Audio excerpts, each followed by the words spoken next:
प्रभु के अनन्य भक्त भगवान का भजन करता और पड़ा रहता। ऐसे ब्रह्मवित्तम पुरुष, अच्छा ब्रह्मवित्तम ही कह करके, और सुखदेव महामुनि को जब संतुष्टि नहीं मिली तब उन्होंने कहा विरक्त इंद्रियार्थेषु, ब्राह्मण थे लेकिन विरक्त ब्राह्मण थे, संसार में उनको कोई किसी प्रकार की आसक्ति नहीं थी। विरक्त ब्राह्मण प्रभु के चरणों में ही सदा लगे रहना, दिन भर भजन करते। सुदामा जी की चरित्र बहुत पावन है। सुदामा जी को भिखारी कहना उचित नहीं है। ब्राह्मण देवता प्रभु बिहारी जी के अनन्य भक्त, इंद्रियार्थेषु, सभी इंद्रियों को जीत रखने वाला सुदामा, किसी इंद्रियों से उनकी कोई आसक्ति नहीं थी। इंद्रियों से ही आसक्ति होती है तब हम माया मोह के जाल में पड़ते हैं, लेकिन सुदामा जी के पास किसी भी इंद्रियों के प्रति बिल्कुल किसी प्रकार की आसक्ति नहीं है। प्रशांत आत्मा, बिल्कुल अपने आत्मस्थ रहने वाले, अपने आत्मा में ही लीन रहने वाले, स्वस्थ। स्वस्थ का मतलब होता है जो स्व में स्थित हो, अपने अंदर जो स्थित हो उसे कहते हैं स्वस्थ, और बाकी है सब अस्वस्थ। अस्वस्थ का मतलब जो दूसरे के प्रति, दूसरे के लिए आश्रित हो दूसरे में, मतलब दूसरा यदि कहे कि महाराज ये अच्छा आदमी है तो सुन करके खुश हो जाए, और दूसरा यदि कह दे कि ये बुरा आदमी है तो दुखी हो जाए। तो हम स्वस्थ नहीं हैं, अस्वस्थ हैं, दूसरे के बात पे चलने वाले हैं। लेकिन सुदामा जी को कोई कुछ भी कह दे कोई फर्क नहीं पड़ता, स्वस्थ हो या अस्वस्थ हो। लेकिन सुदामा जी थे बिल्कुल स्व में स्थित रहने वाले, अपने आत्म का चिंतन करने वाले सुदामा। लेकिन एक दिन उनकी धर्म पत्नी सुशीला, ध्यान से सुनिएगा, सुदामा जी का चरित्र बड़ा ही पवित्र चरित्र है और बड़ा ही पावन चरित्र है। भगवान की दीन बंधुता इसमें प्रदर्शित की है श्री सुखदेव महामुनि ने। कहते हैं कि सुशीला बहुत दुखी बैठी थी घर में। दुख इस बात का था कि 5 दिन हो गए थे और मुंह में एक दाना निवाला नहीं गया था। बच्चे भूखे हैं, स्वयं भी भूखी है, और भगवान उधर सोच रहे हैं कि सुदामा हमारे पास कब आएगा।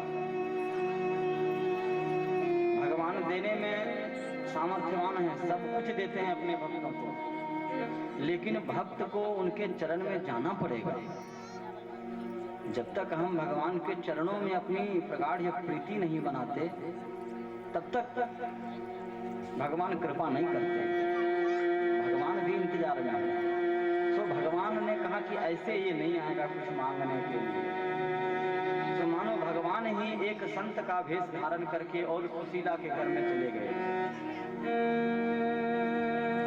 और दरवाजा जाकर के ठकठकाया। सुशीला दरवाजा खोलती है, कई भिक्षांग देही देवी। कहा महात्मा जी क्या बताऊं, हमारे यहाँ सूतक है और मैं आपको अभी कुछ नहीं दे सकती। कहा सूतक है, कैसा सूतक है, कोई बच्चे हुए हैं क्या? कहा हमारे यहाँ एक बिटिया का जन्म हुआ है। कहा अच्छा क्या नाम है बिटिया का? कहा दरिद्रा। हमारे यहाँ दरिद्रा का जन्म हुआ है इसलिए मैं आपको कुछ नहीं दे सकती। कहा दरिद्रा का जन्म, ये क्या कह रही है? कहा महाराज कहते नहीं बन रहा है, लेकिन आप जब आग्रह कर रहे हैं तो मैं बताती हूँ, 5 दिनों से हमारे घर में कुछ नहीं बना, मैं कहाँ से आपको कुछ दूं? महात्मा जी कहेगी तुम सुदामा की पत्नी हो? कहा हाँ महाराज। आप कैसे जानते हो हमारे स्वामी जी को? अरे उसे कौन नहीं जानता, कृष्ण का दोस्त है, कृष्ण का सखा है, वो साथ में पढ़ा है अपने विद्यालय में। अब सुदामा जी की ओर एक बार हम लोग नजर उठा करके देखते हैं कि ऐसे ब्रह्मवित्तम पुरुष जिनके मित्र परम तेजस्वी द्वारिकापुरी के महाराज श्री द्वारिकाधीश हैं, आज तक किसी से नहीं कहा सुदामा ने, यहाँ तक कि अपनी धर्म पत्नी को भी नहीं बताया। अब आप विचार करके देख लें, यदि किसी व्यक्ति, कोई व्यक्ति यदि प्रधानमंत्री से परिचित हो तो क्या वो छिपा के रख सकता है? नहीं छिपा के रखेगा। अगर दिल्ली किसी दूसरे काम से भी घूमने के लिए गया हो तो आकर के अपने मित्रों को यही कहेगा कि प्रधानमंत्री से मिल के आ रहा हूं, अरे बचपन का दोस्त है हमारा। और सुदामा जी एक बार भी किसी से नहीं कहा उन्होंने कि हम प्रभु श्री कृष्ण के सखा हैं। जब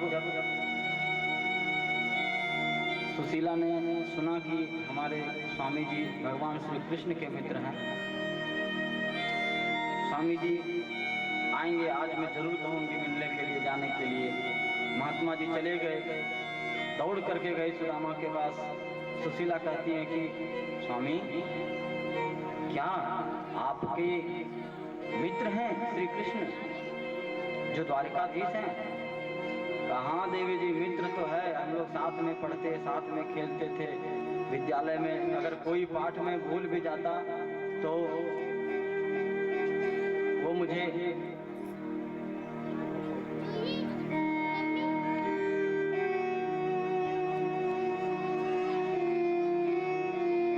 कोई पाठ यदि मैं भूल भी जाता तो कन्हैया भी भूल जाया करता।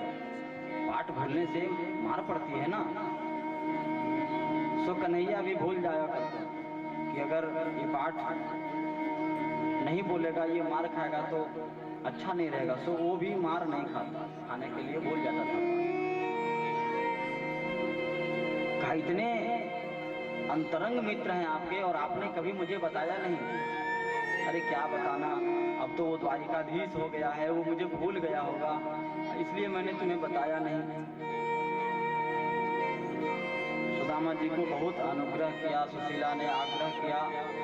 सुदामा जी जाना नहीं चाह रहे बरबस, लेकिन सुशीला ने जब बार बार अनुग्रह किया तो सुशीला ने 2 मुट्ठी चावल उधार मांग करके लाई और उसी चावल को भून करके और संदेश के रूप में सुदामा को देने लगी। अब उस चावल को बांधने के लिए घर में एक छोटी टुकड़ी वस्त्र तक नहीं थी। पूरा घर ढूंढ लिया सुशीला ने, कहीं इतनी छोटी टुकड़ी वस्त्र भी नहीं मिली। अंत में एक जैसे तैसे धोती फटी हुई मिली। उसी धोती को उसने किसी प्रकार बांधा, उसी पोटली में बांध करके और सुदामा को दे दी। सुदामा धीरे धीरे द्वारिकापुर की तरफ बढ़ रहे हैं। दूर नगरी, बड़ी दूर नगरी, दूर नगरी, बड़ी दूर नगरी, दूर नगरी, बड़ी दूर नगरी, दूर नगरी, बड़ी दूर नगरी। कैसे आऊं रे कन्हाई, कैसे आऊं रे कन्हाई, कैसे आऊं रे कन्हैया, कैसे आऊं रे कन्हैया। हम तुहार दुआरे बड़ी दूर नगरी, दूर नगरी, बड़ी दूर नगरी,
धीरे धीरे आऊं कान्हा कर मोह लागे, धीरे धीरे आऊं कान्हा डर मोह लागे, धीरे धीरे आऊं कान्हा कमर मोर लचके, धीरे धीरे आऊं कान्हा कमर मोर लचके, झपट चलूं तो